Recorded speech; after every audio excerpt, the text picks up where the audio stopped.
안녕하세요. 매번 읽던 사연글을 직접 작성하게 되니 신기한 기분이네요.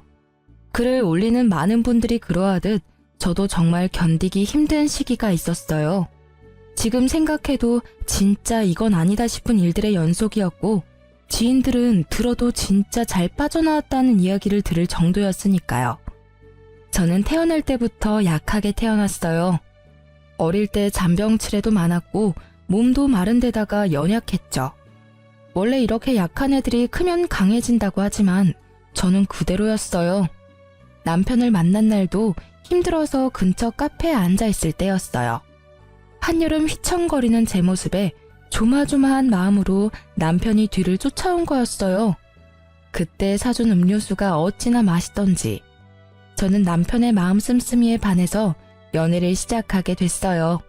그리고 결혼을 결심했을 때 저는 제 선택을 굳게 믿고 있었어요.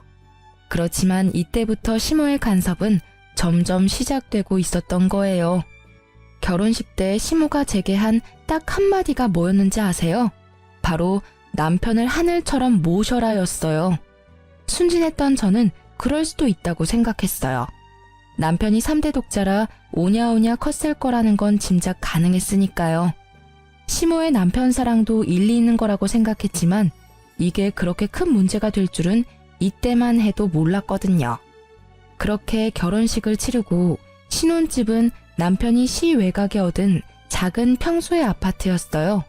두 사람이 살면서 더 큰 집으로 옮기면 될 거라고 생각하며 얻은 집이었지만 결혼 이후 남편이 지방 발령을 받는 바람에 의도치 않은 주말 부부가 되었어요. 솔직히 남편을 지방으로 보내고 싶지 않아서 퇴사 후 다른 직장을 알아보라고 이야기했어요.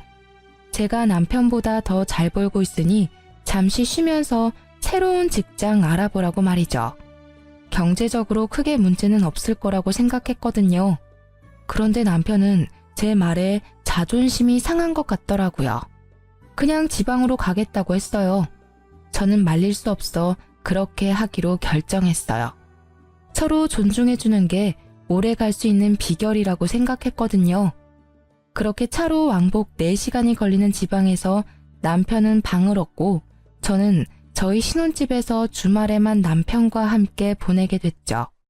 결국 남편의 일정 조율 실패와 지방 발령이 맞물려 저희 부부의 신혼여행도 결혼식 3개월 후로 밀려버렸어요. 남편은 자기 때문에 신혼여행을 가지 못하게 되어 미안한지 제게 동남아로 6박 7일 신혼여행을 예약했다고 하더라고요. 너무 기뻤던 저는 휴양지에 갈 생각으로 마음이 들떴어요. 여행을 위해 머리도 새로 하고 얇은 끝나시로 된 예쁜 해변용 원피스도 구매했어요. 선글라스며 옷을 다 준비하고 즐거운 마음으로 남편의 차에 올라타 공항으로 가는데 가는 내내 남편이 제 옷을 보며 핀잔을 주더라고요. 자기, 옷이 그게 뭐야? 왜 그렇게 얇게 입었어? 평소처럼 입고 오지 그냥. 우리 그냥 여행 아니고 신혼여행이잖아. 그리고 동남아로 가는 건데 뭐 어때? 어차피 더운 지역이고 가서 정말 즐겁게 놀 거거든? 예쁜 옷 입고 사진도 많이 찍어서 올릴 거야. 나 신혼여행 간다니까 사진 많이 찍어 오라고 그러더라고. 저는 즐거운 마음에 계속 제잘거렸고 남편은 제 말에도 여전히 마음에 들지 않는 얼굴이었어요. 저는 남편이 제 옷이 얇아서 걱정되는 마음에 그런 말을 하는 줄 알았거든요. 그런데 공항에 도착하고 나서야 남편의 옷 지적이 왜인지 알게 됐어요. 도착한 공항에는 제가 아는 두 분이 서 계셨어요. 캐리어까지 들고 여행을 갈 것 같은 복장을 한 시부와 시모가요. 저는 너무 당황한 나머지 남편의 팔을 끌었어요. 자기, 이게 혹시 무슨 일이야? 어머님이랑 아버님이 왜 여기 계셔? 제 말에도 남편은 아무런 대꾸를 하지 않은 채 캐리어만 밀며 부모님 앞으로 가더라고요. 저도 남편 뒤를 졸졸 쫓아갔죠. 어머님, 아버님 안녕하세요. 아유, 얘, 너 옷이 그게 뭐니? 남들 보기 민망하지도 않아? 어떻게 이게 결혼한 여자가 입을 만한 옷이니? 너 아직까지 처녀 때 생각하면 큰일 나. 넌 이제 한 사람의 아내라고. 몸가짐을 조심해야 하지 않겠어? 아무리 해외라지만 어른들도 있는데 그런 옷을... 네, 도착하면 갈아입을게요. 그런데 어머님 아버님은 여기 어쩐 일로... 공항에 왜 왔겠니? 너희 여행 간다는 이야기 듣고 내가 얼마나 어이없었는 줄 아니? 10월은 버젓이 살아있는데 없는 취급하고 둘이서만 여행 가려고 했어? 섭섭해서 아들한테 우리도 가겠다고 한 거야. 저에게 한마디도 하지 않고 시부모를 모시고 온 남편 때문에 열이 올랐어요. 하지만 이미 엎질러진 물이잖아요. 제가 여기서 화를 낸들 분위기만 더 안 좋아지니 어쩔 수 없이 함께 가게 됐어요. 신혼여행을 시부모와 같이 간다는 건 정말 힘든 일이더군요. 몸도 그렇지만 마음이 더 힘들었어요. 결국 그날 호텔에 도착한 저는 남편과 둘이 된 방에서 대판 싸우게 됐어요. 당신 어떻게 신혼여행에 부모님을 모시고 올 수가 있어? 아니, 모시고 오면 이야기라도 나한테 해줬어야 하는 거잖아. 이렇게 막무가내로 행동하면 어떡해? 이야기하면 뭐가 달라지는 건데? 부모님 모시고 가자 했으면 네가 안 간다고 성질이나 부렸겠지. 나도 다 생각해서 이야기 안 한 거야. 그게 생각을 하고서 한 행동이라고? 신혼여행에 와이프한테 아무 말 없이 시부모님 모시고 온 게? 무슨 생각을 어떻게 하면 이렇게 신혼여행을 엉망으로 만들 수 있어? 그래서 부모님 여행비는 내가 다 부담하잖아. 대체 뭐가 그렇게 싫은 건데? 결혼하면 시댁에 잘하겠다고 한 건 다 가식이었어. 다른 방법으로도 잘할 기회 많아. 그리고 돈이 문제가 아니잖아. 신혼여행이 효도여행이 된 게 문제지. 나는 당신이랑 둘만의 시간을 보내고 싶어서 여행 온 거야. 근데 오늘 여행은 시부모님 뒤나 쫓아다니는 짐꾼의 통장 역할 뿐이잖아. 당신이랑 나 스냅 촬영도 남아있는데 그건 어쩔 건데? 단 한 번의 신혼여행을 이렇게 망친 내 기분은 조금도 생각해주지 않잖아. 엄마가 서운해하는 걸 어쩌라고. 그 자리에서 오지 마라고 할 수도 없었어. 가는 김에 부모님 모시고 가서 효도할 수도 있지. 당신이 효도하는 걸 뭐라고 하는 게 아니라고.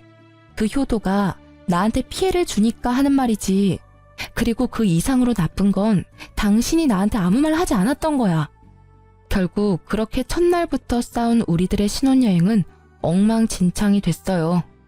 누구보다 빛나야 할 새 신부인 저는 여행 내내 시모와 시부의 눈치를 보며 이것저것 챙기기 바빴어요. 게다가 커플 마사지는 시부모에게 양보해야 했고 뷰 좋은 맛집에서도 저는 계속되는 눈칫밥에 먹은 걸 전부 체하는 바람에 호텔에 먼저 일찍 돌아왔어요. 마치 시부모가 주인공인 리와인드 신혼여행에 들러리로 따라온 기분을 느끼고 말았죠. 말 그대로 가장 행복할 6박 7일은 지옥 그 자체였습니다. 그리고 그 7일 동안 저는 남편에게 어떻게 이 부담을 돌려줄 수 있을까 고민했어요. 그리고 좋은 생각이 떠올라 남편 몰래 엄마에게 전화를 걸었죠. 여보세요? 응, 엄마, 나야. 깨볶을 시간도 없을 텐데 무슨 전화야. 무슨 일 있어? 별일은 있지. 다음 주 주말에 엄마랑 아빠 우리 신혼집 집들이 하러 와. 아침에 9시쯤 와서 같이 여행 가자, 당일치기로. 어때? 우리야 좋지. 근데 그럼 그날 아침 9시까지 와? 저는 거절의 내색을 비추려는 엄마의 말을 뚝 끊고 초대를 완료했어요. 그리고 신혼여행에서 돌아온 후 처음으로 맞이하는 주말이 됐죠. 남편은 금요일 저녁에 와서 아침 9시가 넘도록 자고 있었어요. 저는 부모님이 올 시간에 맞춰서 일부러 준비 다 하고 화장실에 들어가 있었죠. 그리고 벨이 울렸어요. 저는 태연하게 남편한테 소리쳤어요. 나 화장실인데 자기가 나가봐. 저는 화장실 문을 살짝 열고 남편 행동을 살폈어요. 남편은 귀찮은지 부스럭거리며 일어나서 인터폰을 확인하더니 깜짝 놀라 옷방으로 뛰어가 옷부터 입더라고요. 저는 그제야 아무렇지도 않은 표정으로 화장실 밖으로 나왔어요. 여보, 장모님 오셨어. 응, 알아. 엄마한테 집들이 겸 오시라고 했어. 오늘 두 분 모시고 당일치기 여행이라도 다녀오려고. 물론 당신도 같이 갈 거지?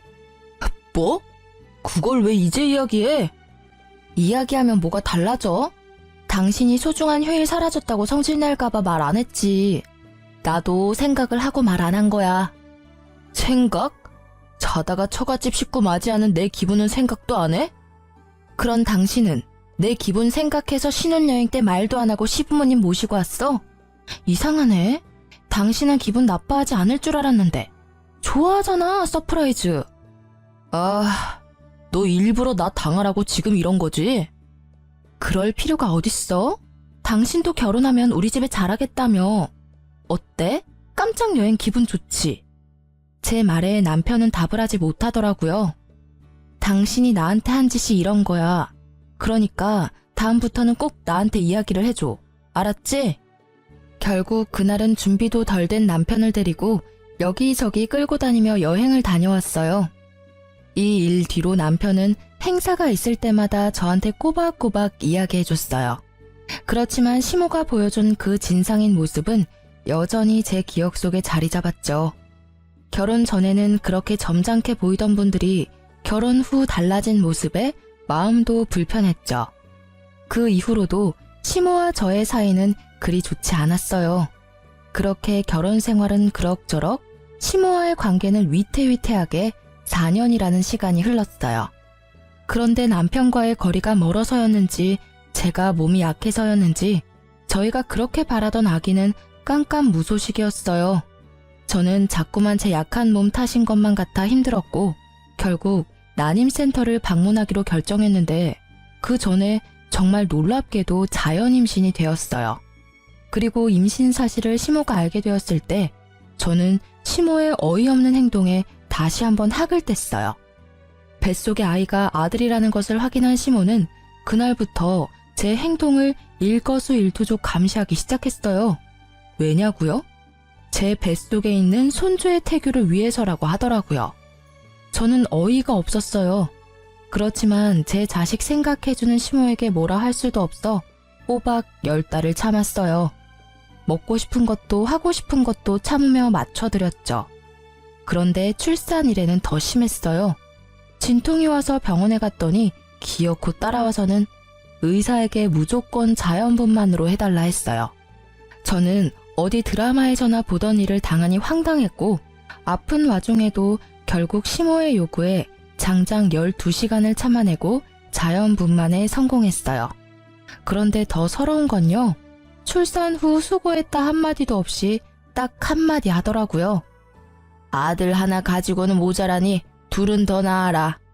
네가 우리 집에 시집 오고 제일 중요한 일이 아들 낳는 일이야. 그 이야기에 저는 시모에 대해 더 거리를 두려고 했어요. 그러니 자연스레 친정어머니와 더 가까워질 수밖에 없더라고요. 조리원 퇴소 후 친정엄마가 제 산후조리를 위해 집에 와 계셨는데 시모가 자기가 산후조리 하겠다며 저희 엄마에게 집에 가시라고 하더라고요. 결국 시모는 평일 중 3일을 저희 집에 출퇴근하셨어요. 게다가 시모는 산후조리를 해야 할 저에게 집안일 시키기만 바빴어요.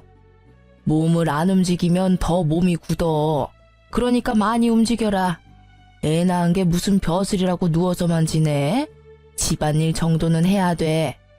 그러는 본인은 산후조리 해준다는 명목으로 친정엄마까지 내쫓고 들어와서 손주만 안고 우쭈쭈 거리더라고요. 아니 그냥 우쭈쭈 하기만 하면 다행이게요. 100일도 안 된 애를 안고는 대 욕하기 바쁘더라고요. 애 꼴이 이게 뭐냐? 에구 우리 영훈이 땀냄새가 많이 나네. 네 엄마가 이런 것도 안 시켜줘? 너무하네. 그치? 엄마 정말 나쁜 엄마다. 그치? 이 할미가 다 해줄 테니까 조금만 참아라. 네 엄마는 뭐 할 줄 아는 게 없어요. 회사만 좋은 데 다니면 뭐하니? 애도 못 보고 집안일도 못하는 반쪽짜리 엄만데. 그치? 이런 식으로요. 저는 시모가 아이에게 들려주는 제 욕에 스트레스를 받아 쉴 때도 편하게 쉬지를 못했어요.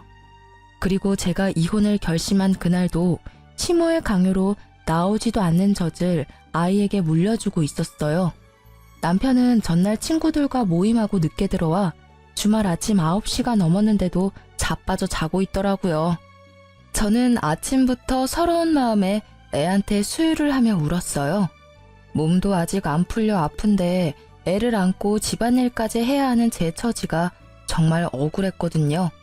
그런데 시모가 주말인 이날 집에 왔더라고요. 익숙하게 현관 비번을 누르고 들어온 시모는 울고 있던 저와 결국 눈이 딱 마주쳤어요. 그러더니 급하게 뛰어와 제 품에서 젖을 먹고 있던 애를 확 뺏어가더라고요. 너 어떻게 애를 안고 울 수가 있어? 어? 우리 손주한테 나쁜 영향이라도 미치면 네가 책임질 거야? 웃겨서 정말. 아이고, 우리 영훈이 놀랐어요. 젖 잘 먹다가 못 먹은 애는 울고 시모는 멍한 저를 째려보며 소리치더라고요. 넌 뭘 했다고 아침부터 눈물바람이야? 누가 보면 내가 대단한 시집살이라도 시킨 줄 알겠어. 우리 때였으면 너 지금 당장이라도 소박 맞고 친정에 돌아가야 했어. 알아? 그런 게 아니라 몸이 너무 안 좋아서 그랬어요. 그리고 저 잘 먹는 애를 뺏어가시면 어떡해요? 몸이 아파? 그런 것도 못 참으면 어떻게 엄마 노릇을 할 수 있어? 애 보면서 참고 또 참아야지. 어딜 내 앞에서 눈물이나 질질 흘려? 너 이럴 거면 내가 우리 영훈이 데려가서 키울 테니까 넌 모유나 짜놔. 애 보기 싫어서 쉬하는 거 보니 내 어이가 없어서 저런 것도 며느리라고 보고 있어야 하니 내 속에서 열불이 다 나네. 어머니, 말씀이 좀 너무하시네요. 애 때문에 온 거 아니에요. 남편이 있어도 독박 육아해야 하는 게 힘들고 어머니가 매번 산후조리 해준다고 오셔서는 저한테 일 다 시키셔서 몸이 힘들어서 온 거예요. 산후조리라는 말이 무슨 의미인지는 아세요? 그냥 이러실 거면 저희 친정 어머니한테 부탁할게요. 네가 뭐가 힘들어? 내가 모를 줄 알아? 너 주말에는 우리 아들한테 일 다 시켜 먹는다며. 애 기저귀 갈고 밥도 하게 하고. 걔가 그냥 아들이니? 3대 독자야, 3대 독자. 나도 손에 물 하나 묻힌 적 없이 귀하게 키운 아들인데 네가 뭔데 내 아들을 그렇게 힘들게 해? 이럴 줄 알았으면 나 너랑 우리 아들 결혼 안 시켰어. 네 시부가 지방 가 있었으면 나는 이틀에 한 번씩 반찬 가지고 가서 밥 해놓고 왔을 거야. 그런 것도 못하는 애가 어디서 힘들다고 투정이야? 우리 아들 불쌍해서 어떡하니? 이렇게 아는 거 없고 눈치 없는 곰 같은 마누라 얻어가지고는 일하면서 밥도 제때 못 얻어먹고 일만 하고. 주말 남편이 해야 할 일을 시모가 전부 알고 있는 걸 보니 남편이 또 시모에게 시시콜콜 다 이야기한 것 같더라고요. 자기가 돈을 버는데 육아와 집안일까지 시킨다며 짜증이 나서 시모에게 하소연한 것 같았어요. 제대로 된 육아는 한 번도 해본 적이 없으면서 결국 제가 한마디 하려는데 남편이 깼더라고요. 일어나서 밖에 나온 남편이 저를 보고 딱 한마디 하더라고요. 너 또 뭐 잘못했어? 그 이야기를 듣자마자 저는 이 현장에 내 편은 없고 남의 편만 있다는 걸 깨달았어요. 그리고 이 순간 저는 이 남자와 함께 살 수 없을 것 같다는 생각이 들었어요. 이혼을 결심하고 저는 참지 않기로 했어요. 하고 싶은 말을 해야 저도 속이 조금이나마 풀리지 않겠어요? 당신, 내가 뭐 잘못했다고 말하는데 나 아침에 애 젖주면서 운 죄밖에 없어.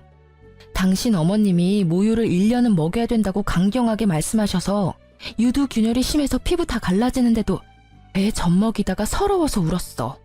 근데 그걸 보고 네가 뭐 한 게 있다고 우냐고 하시네? 이 집안에 내 몸 아픈 거 신경 써주는 사람이 하나라도 있어? 산후조리 해야 하는 시기에 시어머니 말 한마디에 집 대청소 해야 하는 내가 불쌍하지도 않니? 그리고 일하면서 애 보기 싫으면 당신이 휴직하고 애 봐. 돈은 내가 일해서 벌면 되잖아. 당신보다 더 많이 벌기도 하고. 너 지금 나 무시해? 너 돈 많이 번다고 유세 떠는 거냐고. 그럴 리가 있겠어? 난 단지 너만 힘들다고 생각하는 것 같아서 공평하게 기회를 주려는 것뿐이야. 나도 일하면서 주말에는 애 볼게. 너는 집에서 애 보고 집안일만 해. 어차피 경제적으로는 그게 더 이득인 거 당신은 잘 알잖아. 휴직은 안 할 거야. 애 보는 게 너무 힘들다고. 울면 어떻게 해야 할지 모르겠고 울음소리에 노이로제 걸릴 것 같다고. 그리고 애는 엄마가 봐야 하는 거 아니야? 왜 자꾸 밖에서 일하는 남편한테 시키는 건데? 애 보는 게 그렇게 힘들어? 나는 그 애 울음소리 매일 들어. 그리고 그 애 업고 집안일까지 완벽하게 해야 하고 일주일에 3일 꼬박 시어머니 오시면 시어머니 하는 말까지 들어야 하지. 그런 내 상황은 미칠 것 같거든? 그리고 나 복귀해도 그 말 그대로 할 수 있어? 복귀하면 당신도 나도 똑같이, 아니 내가 더 많이 벌어. 그러면 네가 육아 더 할 수 있겠어? 아니겠지. 지금도 이렇게 애 보기 싫어서 난린데. 주말에는 나도 쉬고 싶다고. 당신이 복귀해도 나는 지금보다 더 잘 볼 순 없어. 그러면 우리 엄마한테 맡기고. 어머님? 애 안고 내 욕하면서 오냐 오냐 하시는 어머님? 그렇게 큰 애가 내 말을 잘 듣기나 하겠어? 매번 듣는 게 엄마 욕이잖아. 그게 교육상 좋아? 난 절대로 어머님한테는 애 못 맡겨. 그리고 어머님, 애 낳고 100일도 안 된 며느리 이런 식으로 혹사시킬 거면 그냥 친정에서 조리할게요. 그것까지 막으시면 진짜 너무하신 거 아시죠? 그리고 어머님이 애 수유하실 거 아니면 애는 주시죠? 저더러 그렇게 모유주라고 성하셨는데 애 데리고 가서 분유는 잘 주실 수 있겠어요? 저는 아기를 시모에게서 다시 뺏어와 아기띠에 채워서 아기와 제 짐을 다 챙겼어요. 그리고 시모와 남편이 뭐라고 짓거리든지 다 무시하고 밖으로 나와 택시부터 타고 친정으로 돌아갔어요. 그 집에 있다간 내 머리가 돌아버릴 것 같았거든요. 그리고 그 다음날 남편이 제게 전화를 하더군요. 나 이제 내려갈 거야. 엄마도 이제 본가 가셨으니까 당신도 빨리 시위 그만하고 집에 들어와. 시위? 누가 시위한대? 걱정하지 않아도 돌아가지 않을 거야. 그냥 애도 나도 없는 그 쾌적한 환경에서 열심히 잠이나 쳐 자. 그리고 다음 주 중으로 이혼 서류 받을 준비나 하시고.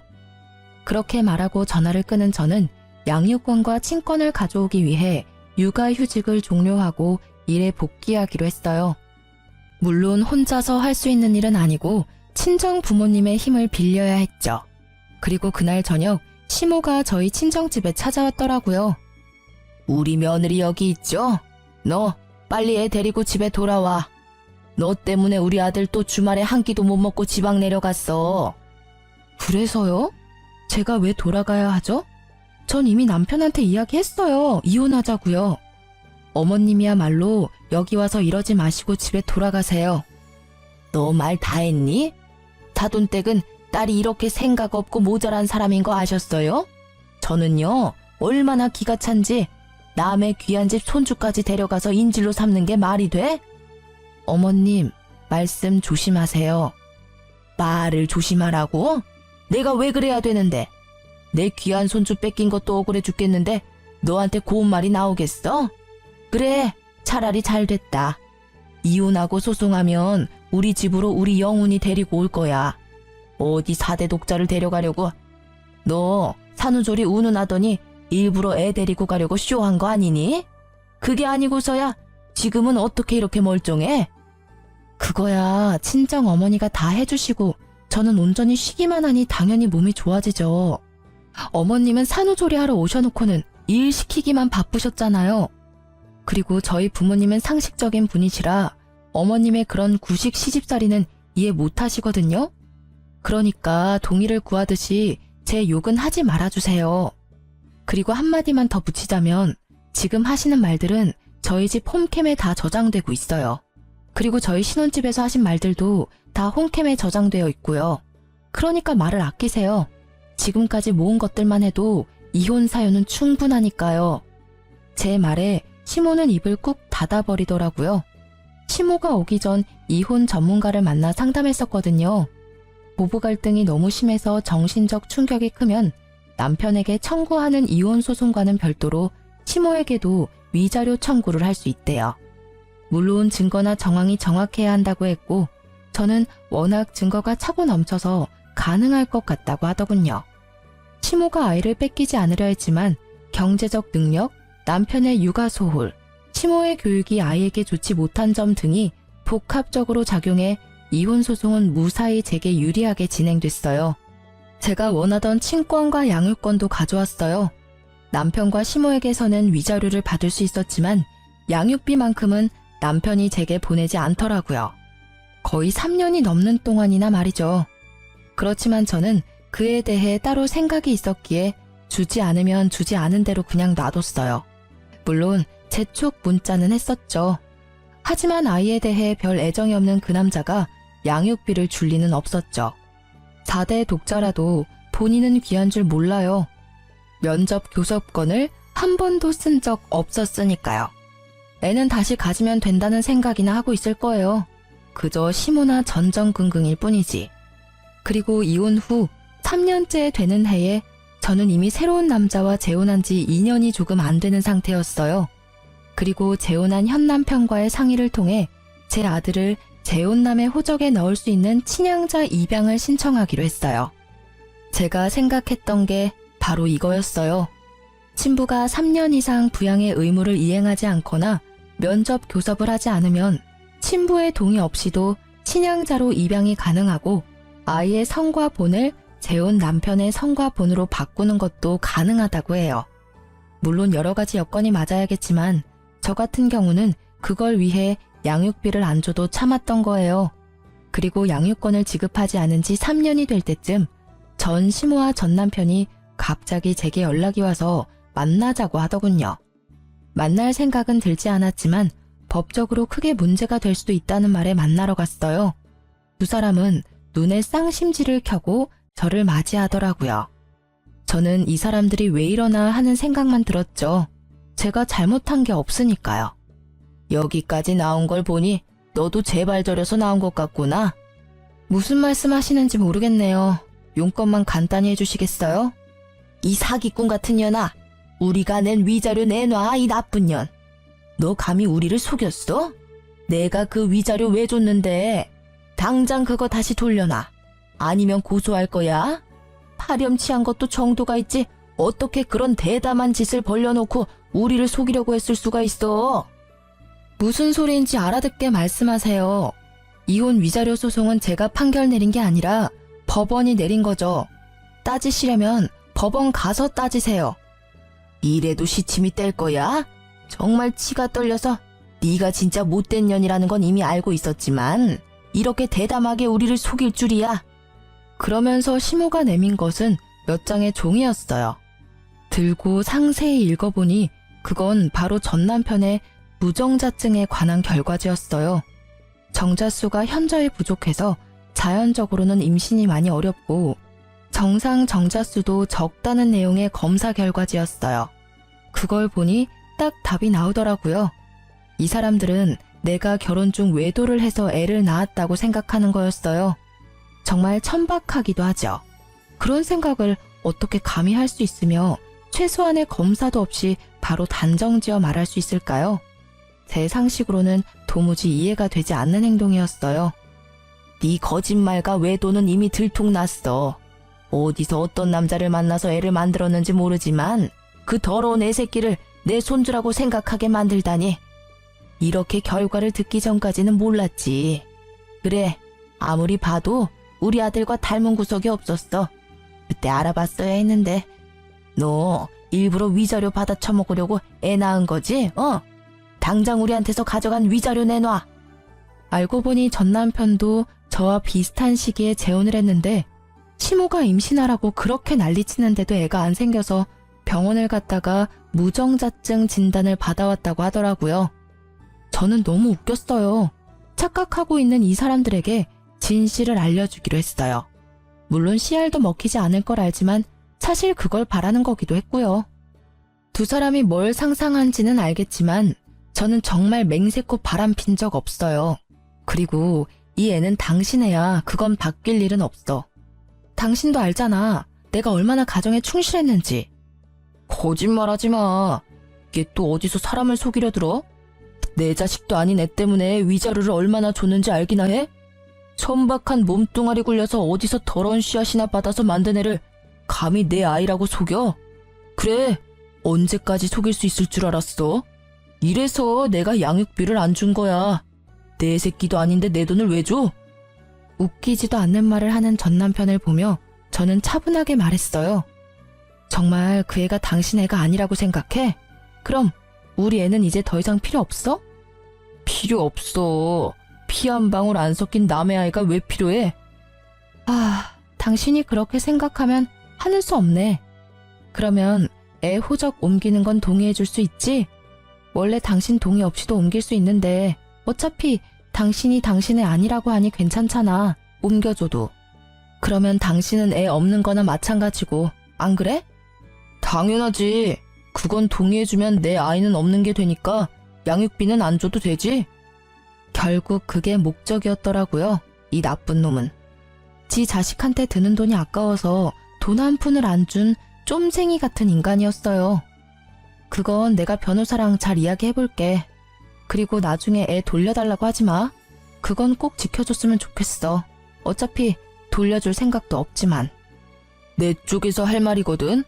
혹여라도 나한테 애 맡기려고 하기만 해봐. 절대로 안 받아줄 거니까. 남의 새끼를 내가 왜 키워? 저는 전 남편에게서 동의서를 받았어요. 그래, 그럼 잘 됐네. 자, 가서 서류 작성하자. 그리고 내가 한마디 하는데 그 위자료는 당신들이 잘못해서 혼인이 파탄에 이른 걸 법원이 인정했기 때문에 당신들이 나한테 지불한 거야. 애랑은 전혀 상관이 없지. 그리고 고소하고 싶으면 적어도 내가 외도를 했다는 증거를 가지고 와야 되는 거 아니야? 말로는 누가 무슨 말이든 못해. 시간 줄 테니까 내가 외도했다는 증거 가져와. 그러면서 소송이든 뭐든 다 받아줄 테니까. 뭐 지금 당장 그렇게 가도 분명 변호사도 나랑 똑같이 증거가 있어야 된다고 말할걸? 잘 찾아봐. 있다면 말이지. 그리고 전 남편이 애타게 제 외도 증거를 찾는 동안 저는 아이의 호적이 재혼한 남편 밑으로 들어가는 걸 목이 빠져라 기다리고 있었어요. 그리고 드디어 아이가 재혼 남편의 성과 본으로 바뀐 날, 저는 아이를 데리고 전 남편과 전 시모를 만나러 갔어요. 전 시모와 전 남편은 아이를 무시무시한 눈으로 쏘아보더라고요. 저는 두 사람에게 말했어요. 두 분 다 고생하시죠? 제 외도 증거 찾으려니 힘드실 거예요. 그래서 일 좀 쉽게 해드리려고요. 제 애가 다른 남자애면 소송하기 쉬울 테니 친자 검사 한번 해보세요. 애가 친자가 아니면 소송 가능하지 않겠어요? 제 말에 전 남편과 전 시모의 눈이 동그래지더라고요. 이때까지 만나자고 해도 절대 만나주지 않던 제가 아이 상피세포 채취까지 해주겠다고 하니 어안이 벙벙한 모습이었어요. 저는 두 사람이 보는 앞에서 아이 입안을 면봉으로 쓱쓱 문질러 봉투에 바로 넣어 두 사람에게 전해줬어요. 검사해봐. 어차피 더 이상 찾아볼 곳도 없잖아. 안 그래? 제 말에 그 둘은 웃으며 나가더라고요. 혹여나 위자료를 돌려받을 수 있다거나 소송에서 이겨서 돈을 받아낼 수 있을 거라는 생각을 했을지도 몰라요. 그리고 며칠 후 제 전화기에서는 불이 나기 시작했어요. 제가 전화를 받지 못하자 전 시모와 전 남편은 친정집까지 쫓아왔더라고요. 저는 친정엄마 전화에 불이 났게 친정으로 달려갔어요. 이미 한바탕 난리를 친 건지 전 시모 얼굴이 엉망이더라고요. 너 어떻게 이럴 수가 있어? 어떻게 천륜을 끊어먹고도 네가 무사할 줄 알아? 내 손주 우리 영훈이 내놔. 무려 4대 독자야. 그냥 손이 아니라고. 그래, 너 어떻게 내 애를 다른 사람 호적으로 옮길 수가 있어? 네가 진짜 사람이야? 두 분이 왜 여기서 이러는지 모르겠어요. 내가 분명히 당신한테 이야기했지. 우리 애 당신 애라고. 나는 외도한 적도 없다고 말했어. 그런데 당신이 뭐라고 했어? 그럴 리 없다고 증거가 있다며. 그 검사 결과지 보여줬잖아. 내가 아무리 사실을 말해도 믿지 않고 호적 정리하는데 동의해준 건 당신이야. 그리고 아줌마, 더러운 씨앗이니 아들 닮은 구석이 하나도 없었다니 그런 말씀하신 거 저는 절대로 잊지 않을 거예요. 그런 건 너무하잖아. 나는 분명히 당신이 외도하는 거라고 생각하고 나는 이제 애를 가질 수 있을지 없을지도 몰라. 내 아이 돌려줘. 가질 수 있을지도 모르지. 나는 가졌잖아, 당신 아이. 같이 살고 있는 재혼한 여자 젊다며. 애 가질 수 있을 거야. 시험관을 벌써 몇 번이나 시도하고 있는데 안 생긴다고. 전 남편이 침울하게 소리쳤지만 전 시모는 전 남편의 속도 모른 채 말도 안 되는 말을 짓거리더라고요. 정자수가 없다고 해도 얘는 애를 가졌잖니. 분명히 이건 지금 며느리한테 문제가 있는 거야. 이것 봐라. 네 아들 떡하니 낳아준 며느리가 있는데 그 여자가 그걸 못하는 게 문제인 거야. 그리고 시험관 같은 건 하지 마. 자연 임신으로도 잘만 생기는데 왜 그런 걸 하니? 이 와중에도 시 없는 자기 아들보다 멀쩡한 두 번째 며느리를 탓하는 그 사람이 정말 하나도 변한 게 없어 보여 그저 안도할 뿐이었어요. 저 사람들하고 이제 관여하지 않아도 된다는 사실이에요. 나 진짜로 이번 생에 자식은 영훈이 뿐일지도 몰라. 그러니까 정말로 내가 잘할 테니까 우리 영훈이 나한테 돌려줘. 실제로 내 유전자를 타고난 내 아들이잖아. 생물학적 친부. 그래, 당신 애지. 근데 어쩌지? 지금은 법적으로 다른 사람 애거든. 난 지금 이 상황이 웃긴 게 내가 네 애라고 할 때는 아니라고 우기더니 제 손으로 애 호적 파주더니 이제 와서 왜 후회하는 거야? 나한테 위자료 내놔라 어쩌라 하기 전에 친자 검사부터 해보지 그랬어? 어쨌든 이제 남의 애니까 신경 꺼. 그리고 이렇게 와서 난리쳐도 이제 정말 남이니까 우리 친정에 이렇게 찾아오지도 마. 제 말에 입이 10개라도 할 말이 없었던 시모와 전 남편은 쫓겨났죠. 자신이 무정자증이라는 걸 알고 확인도 없이 저를 바람난 여자로 만들고 애를 혼외자로 만들어 소송을 걸겠다는 그 생각이 너무 가증스럽더라고요. 당연히 그들이 주장하는 소송은 진행되지 않았어요. 저의 외도는 당연히 외도를 하지 않았으니 증거가 없었고 아이는 전 남편의 친자였으니까요. 그리고 나중에 들리는 소문에 의하면 전 남편의 두 번째 아내도 시모 때문에 이혼했다고 하더라고요. 그놈의 자연임신과 남편 내조에 관해 매일 집에 와서 여자를 들들 볶았다고 해요. 앞집 사는 조련 동기한테 들었거든요. 요새 저 집이 좀 조용하다면서요. 그렇게 저는 그 사람들과 더 이상 연락을 주고받지 않았어요. 그리고 몇 달 뒤 크리스마스 날에 한번 마주치게 됐어요. 아이 선물을 사주러 재혼한 남편과 함께 가는 길에 전 남편을 정말 딱 정면으로 마주쳤거든요. 시모와 함께 쇼핑 나온 것 같더라고요. 아이는 재혼한 남편의 어깨에 목마를 타고 있었고 갓난 아기일 때 헤어진 전 남편의 얼굴은 전혀 알아보지 못했어요. 시모는 아이를 보더니 저를 아주 잡아먹을 듯이 노려봤어요. 내 손주 데려다가 남의 호적에 올린 천하의 몹쓸년. 분하고 원통해서 내가 못 살지. 내 새끼 남의 손에 키워야 하는 이 억울한 심정을 누가 알 거야? 저는 그 말을 재혼한 남편과 아들이 들을까봐 먼저 백화점으로 보냈어요. 어르신, 그 귀한 손주 더러운 씨앗이라고 욕한 게 본인이세요. 그리고 언제는 아들 닮지 않았다고 큰소리 치시더니 그건 이미 싹 잊으셨나 봐요? 저는 하루도 잊은 적이 없는데요. 뭐? 네가 나한테 그런 말 할 자격이나 돼? 속여가지고 애 호적을 팠으면서 손이 귀한 집의 아들을. 네 아들이 아니라 내 손주야. 지금 당장이라도 데려올 수만 있다면. 그만하세요, 어머니. 전 남편은 결국 자기 엄마한테 화를 내더군요. 저는 친절하게 전 남편에게 말해줬어요. 당신 어머니 치맛자락에서 못 벗어나면 세 번째, 네 번째 결혼을 해도 똑같이 이혼하게 될 거야. 알지? 제 말에 전 남편은 이미 알고 있다는 듯 얼굴에 후회가 가득하더라고요. 뭔가 반성한 게 하나쯤은 있구나 싶었는데 마침 백화점 안으로 들어가지 않고 입구에서 저에게 손을 흔드는 아이의 모습을 무척 애틋하게 쳐다보더라고요. 그런데 그 광경이 너무 웃겼어요. 자기가 그런 애틋한 눈으로 애를 볼 염치가 있나? 싶었거든요. 그렇게 애틋하게 애 얼굴 쳐다보지 마. 누가 보면 착각하겠어. 애가 그리워서 그런 표정 짓는다고 생각할 수도 있잖아. 내가 겪어보니 당신은 애가 그리운 게 아니라 그저 이제 당신이 애를 만들지 못한다는 사실이 힘들어서 손에 없는 걸 갖고 싶어 하는 것처럼 보일 뿐이거든? 넌 무슨 말을 그렇게 냉정하게 해? 내 아들 내가 그리워하는 것도 그렇게 못마땅한 거야? 내 자식 남의 아들로 만든 것도 모자라서 나를 부성에도 없는 모지리로 만들어? 네가 다 이렇게 만든 거잖아.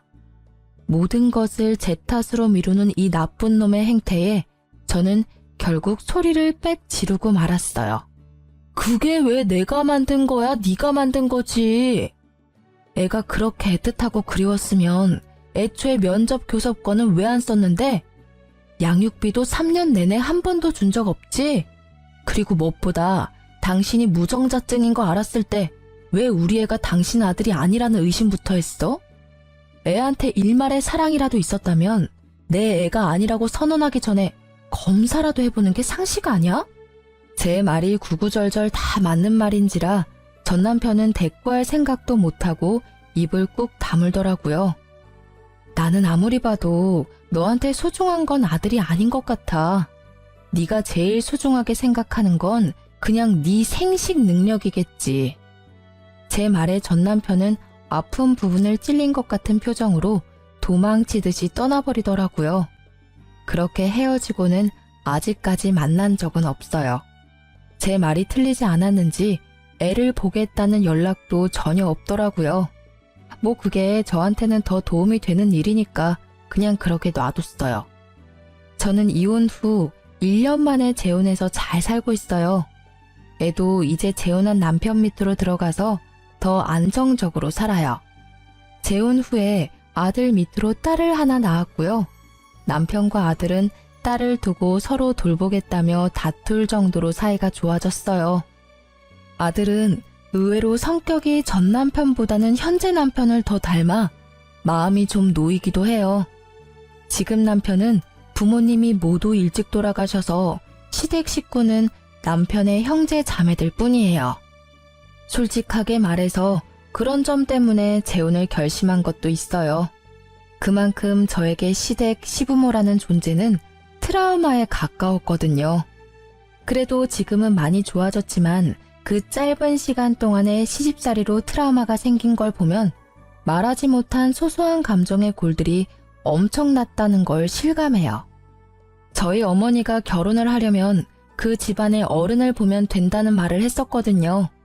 솔직히 첫 결혼 때는 전 남편과의 애정이 너무 깊었기에 그런 걸 무시하고 결혼을 결정한 부분도 있어요. 이혼을 할 때가 되어서야 어머니가 한 그 말이 떠오르더라고요. 만약 그때로 되돌아간다면 절대로 그 결혼을 하지 않았을 거예요. 작성하다 보니 엄청 긴 글이 되었네요.